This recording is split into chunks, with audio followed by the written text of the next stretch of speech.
Okay, friends, welcome to Amaze Live. I am Christine Coe, and I'm here with the amazing Geneve Thomas Palmer. Hi, Geneve. How are you? Hi, I'm good. It's great to be here. Thanks for It, having me. yes, I am so delighted to have you here. I have, in the past on this broadcast, spoken to a couple teen guests with their parents, but you are in the inaugural position of being our first teen solo guest. So hats off to you. That's pretty rad.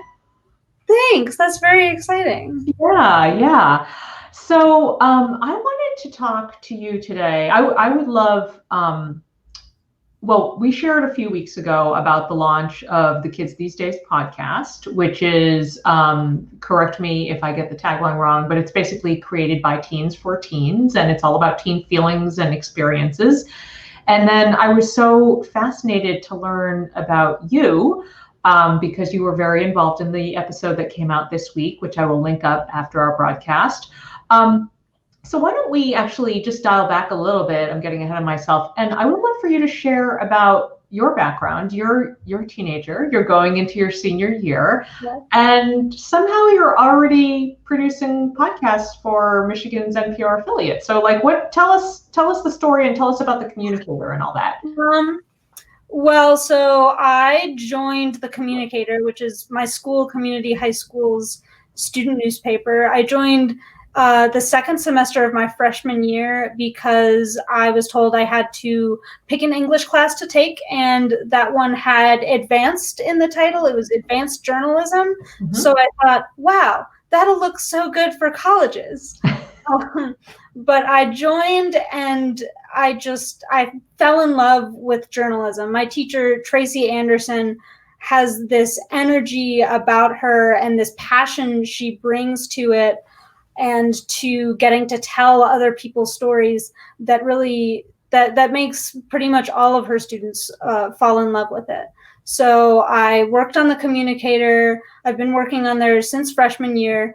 And towards the end of my sophomore year, Tracy started talking to us students about Jen Guerra, who worked for Michigan Radio, coming in and talking to us about starting a podcast next year. And she and Jen were going to have a meeting at some point during the week after school. And I thought, well, I'm not really doing anything after school today. So me and a couple other, they were seniors last year, a couple other students stopped by and just kind of sat in on their meeting and talked about all of our experiences as teens and the things we're worrying about, stressing about, our lives, our stories.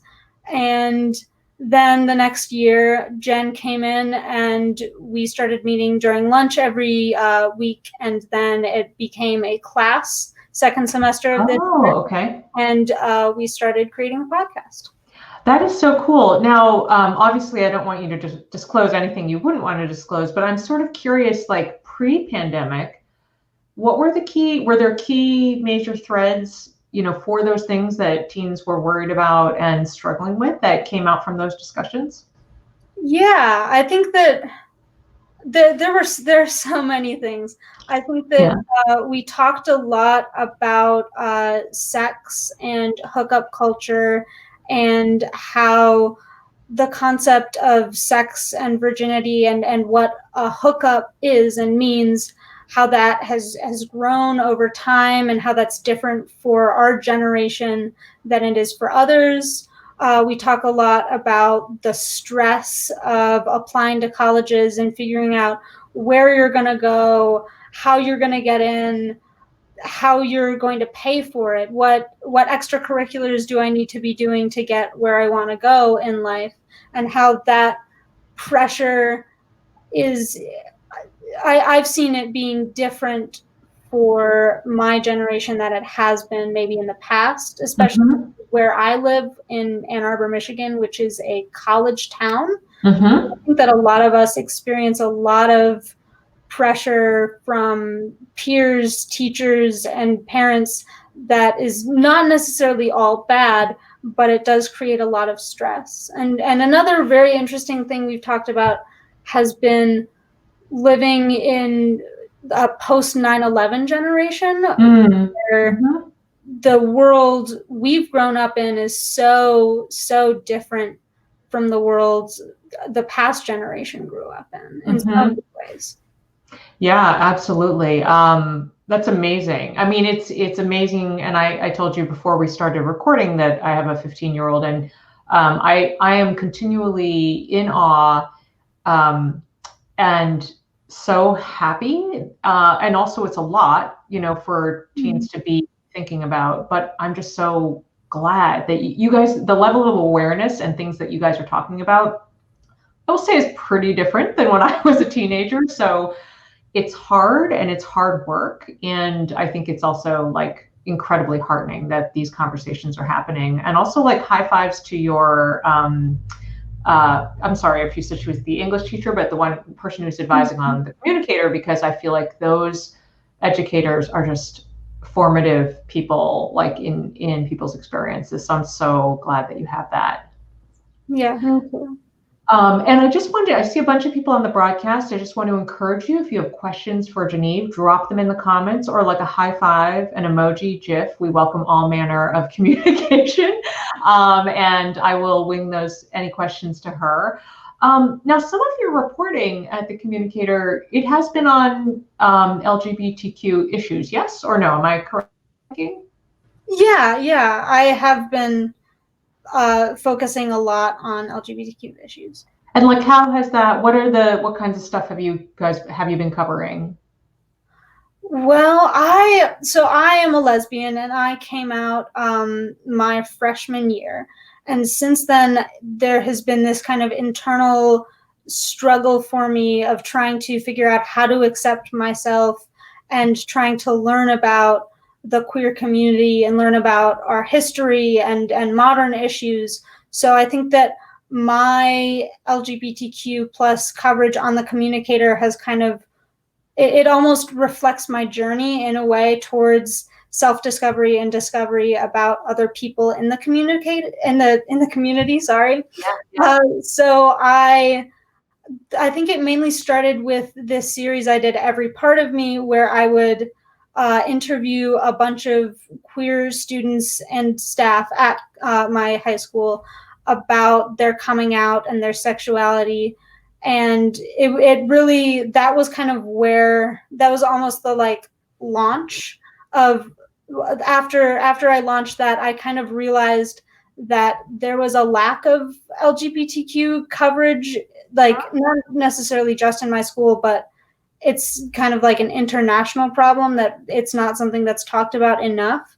So I had people coming up to me telling me how much like that series meant to them. So I started doing more stuff like that, and I started looking into more national issues. Like I did a large investigative piece on modern conversion therapy, as well as the history of conversion therapy, where I interviewed Lisa Linsky, who was one of the lawyers who worked with Garrett Conley, who wrote the book which the movie Boy Erased based on. And so she did a lot of research and wrote a large white paper on the history of conversion therapy. I also interviewed Samson Rachapi, who works for Super Happy America, and they organized a straight pride parade last summer in Boston. So I did a investigative piece on that as well, and talking about the history of pride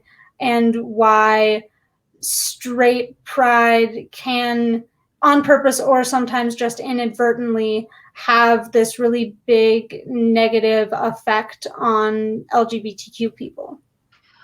My mind is a little bit blown right now. Like, that is so fantastic. And I mean, isn't this, I'm a writer too. So like, isn't this the journey of writers, self-discovery through like your research and your exploration? So that is amazing, which is probably the perfect time to share a few. I don't know if you can see these on your screen, so I'll read them out. But Tracy Anderson says, "Way to go, Geneve. Thanks for being an incredible journalist and person." I agree. I just met you this week, but I'm here for it. Chris Palmer says, we're so proud of you, Geneve. I love this. It's so great. Jim Palmer says, GTP rocks. I gotta like get people to address me by my initials. It's pretty cool. And Ken Palmer says, great work, Geneve. Thank you guys. Keep the comments coming. And if you have any questions. Okay, so thank you so much for sharing so candidly. I mean, you are wonderful. And I want to segue actually to episode 4 of Kids These Days, because it's on coming out and you produced it. Hello. So I would love to hear your thoughts about that episode. And if going in, if you had key things that you wanted to convey, if there was anything that surprised you as you were working on the episode. I'm just so curious about your experience working on that episode. Well, working on that episode, I had never created a podcast before, so it was very interesting to get to like learn about how to create a podcast, how it was different from written work and written news. But the most interesting thing to me was how we were all like instructed that it would be easy if we could start with a question. So my question was, is coming out something that is necessary for our society now? Because coming out does play into straight privilege, because it's assumed, well, yes, if you're not straight, then because straight is the default, you kind of have to announce yourself. So the question was, should queer people even come out anymore? And I never really got an answer to my question. I think that I got a lot of answers to my question, but I don't think that there is really one correct way to go. There are so many different options, like maybe everybody should come out. Straight people should have this time where they decide, okay, I really know myself and I know my sexuality and I know that I'm straight, so I'm going to tell everyone. Or maybe no one comes out and no one's sexual orientation is assumed. And I think that one option might work better for one person or one group of people, and one option might work better for another person. So I don't think that there is a correct answer. I think that there are a lot of wrong answers, but there's definitely not one correct one. Yeah, that is amazing. Was there anything else that surprised you about that episode, or what has the reception been like? It just launched a day or two ago, I think. Yes. Yeah.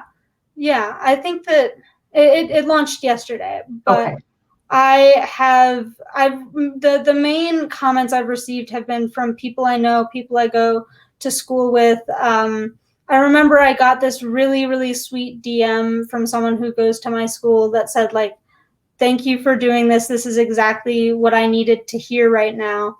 And it's really interesting, because when I'm writing or making a podcast or storytelling in some way, I kind of almost get like, what are those things that horses Blinders? wear? Yes. Blinders, yeah. Yeah, and I just kind of am very focused on like what the story means to me and what the story means to the people I'm interviewing, and I try to make it the best it can be for me and for them, and try to share their story in the most respectful and the best way possible. And I can kind of forget that it has an impact on the people who are listening to it as well. And I forget that people actually read my stories. So it's always really nice to hear that my story has an impact on people outside of just the people who were involved in the making of it. Yeah, absolutely. You just basically answered a question from Jennifer, who was asking about, why focus on, I'll just pop that up so you can see it, but why focus on this story in particular. So you already got that. Also, we have another comment from Janelle saying, this is fantastic. I've wondered about this idea of coming out as well.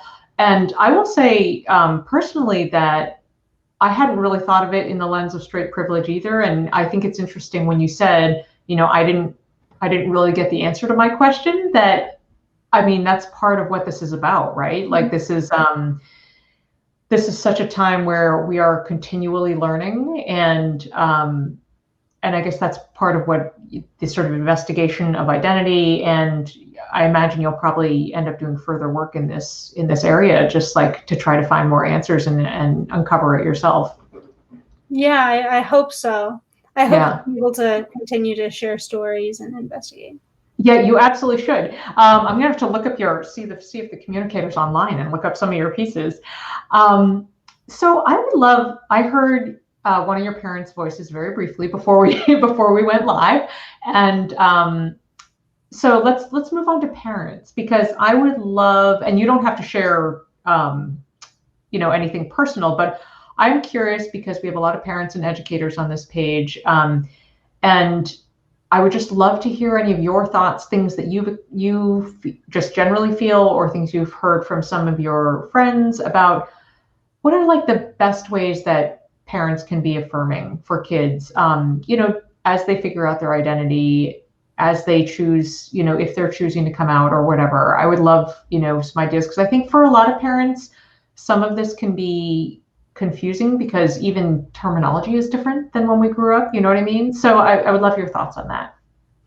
Yeah, so I think the most important thing for me that my parents did and continue to do is they are continuously trying to educate themselves about the LGBTQ community through reading the articles that I write and listening to the podcast, but also seeking other sources. Like I know that there are a lot of great YouTubers that have shared really openly about their experiences as being a part of the queer community. And so I think that through seeking out that information, my parents have learned a lot about the queer community, and then they know better how to interact with me and how to treat me as a lesbian. And I think that is it also mainly showed me respect, that they really respected my identity and that they wanted to understand it and they wanted to be able to feel close to me and try to understand what it was like to not be straight. And I think that really made me feel loved and supported. But I think that if I was maybe a different person who didn't want to discuss my sexuality with my parents, even if I wanted to tell them that I was not straight, then parents can, without making their kids uncomfortable, seek out sources other than their children. They can seek out other queer people they might know in their community, seek out resources online, listen to the podcast, read my articles, read other articles. There's so many resources out there to learn about experiences similar to your kids, even if they don't feel comfortable talking to you about it. I think that is so important because, I mean, a reality, I think one of the things I've talked about with different health educators on this broadcast before is that, I think for parents, it takes a moment of kind of self-awareness and remembering, like, we were there too, right? All of us as teenagers had moments of uncertainty or things we were worried about or whatever. So I think there's like putting yourself in a teenager's, remembering that you've been there, and then also not being afraid of things you don't know about. And as you said, seek information. I think that's the thing that can be a little bit scary for parents, just in all the work that I've been doing online. We're getting some comments and things I just want to share. Janelle was also, and I apologize if I'm pronouncing your name wrong, says it does strike me as parallel to the conversation we should be having about white default or centeredness in regard to the discussion of racial equality. This was regarding sort of the coming out terminology. I completely agree. Somebody kindly dropped the link for the communicator, so thank you. You saved me having to do that after. Larry says, so proud of you, Ray. I don't know, can you see these comments, Geneve, on your screen? Oh, it's fun to see. Oh, I like the Wallace and Gromit here. Here, thank you for your courage and speaking your truth. We have a question here from Chris Palmer. Can you please articulate in what way your immediate family has provided strength for you in your journey to understand exactly who you are with respect to LGBTQ+? I think you've talked a little bit about that, but I don't know if you have anything you'd like to add. Yeah, I think the most important thing was educating themselves, really like actively listening when I did feel comfortable talking about my sexual orientation. They are also, both of my parents are the first people that I look to when I need someone to edit something that I've written. So that has sparked a lot of discussion between us about like sexuality and specifically my sexuality. And they're always willing to change beliefs or opinions that they have had for a long time, which I think is really important to learn how to be flexible and to understand that something that you have thought for a very long time can be very wrong, and that maybe it's not your fault and maybe you don't have to feel very guilty about it, but learning to adapt when you get new information is very important. Oh my gosh, that's huge. So listening, active listening, doing your homework, being flexible, these are all like total level up pro tips. I have a question here from Amanda Potts, which I love because I love books. And Amanda writes, thank you for sharing your story here. I teach high school English. What novels, if any, would you love to see in a classroom library because they support LGBTQ+ identity? And if you don't have one top of mind, you could always like loop back and I can post them later.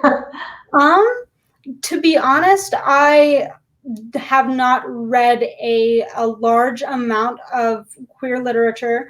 I did read The Miseducation of Cameron Post, which I thought was very well written and a very important story to have been shared.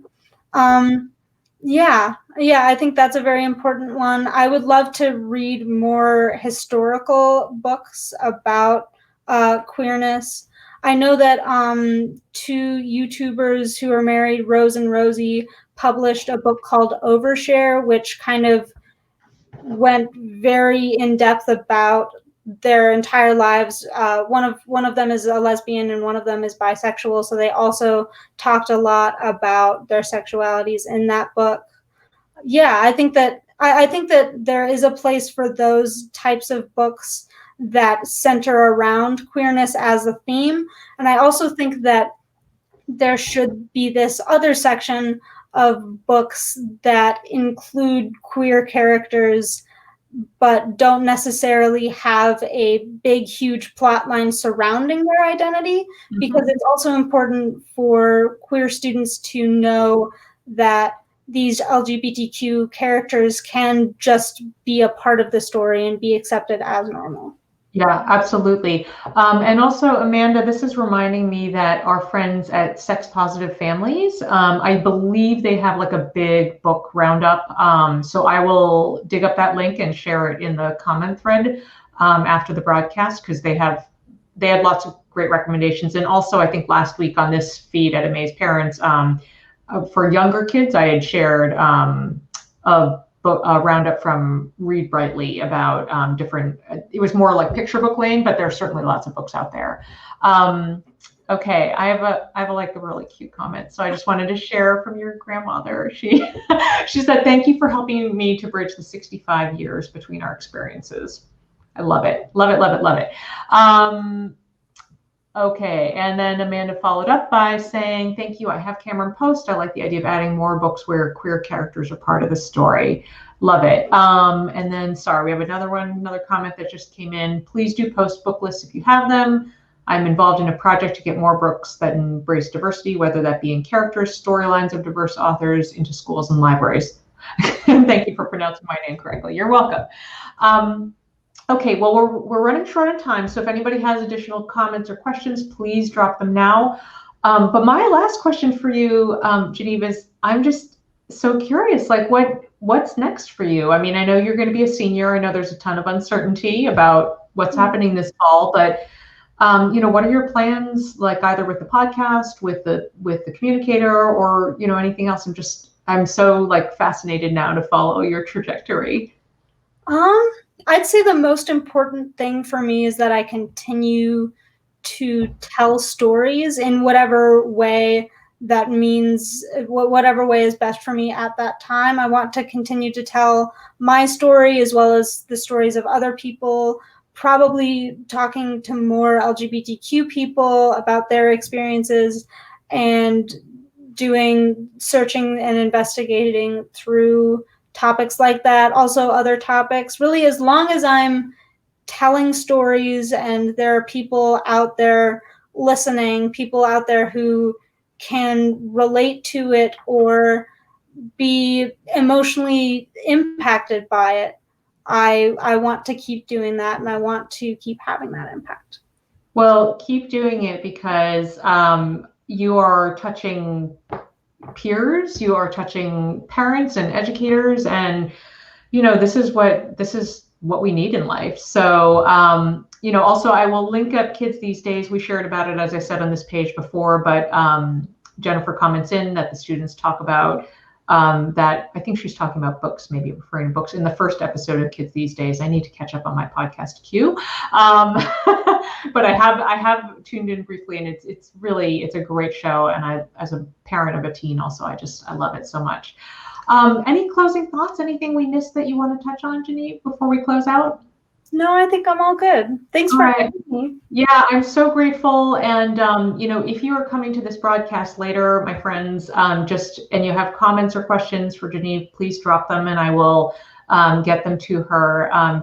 Seriously, please keep what you're doing what you're doing, because it is just wonderful and really heartening, especially when a lot of things out there are really hard right now. So thank you, Geneve. Thanks for being here. Thank you. All right. Take care, everyone. Till next time.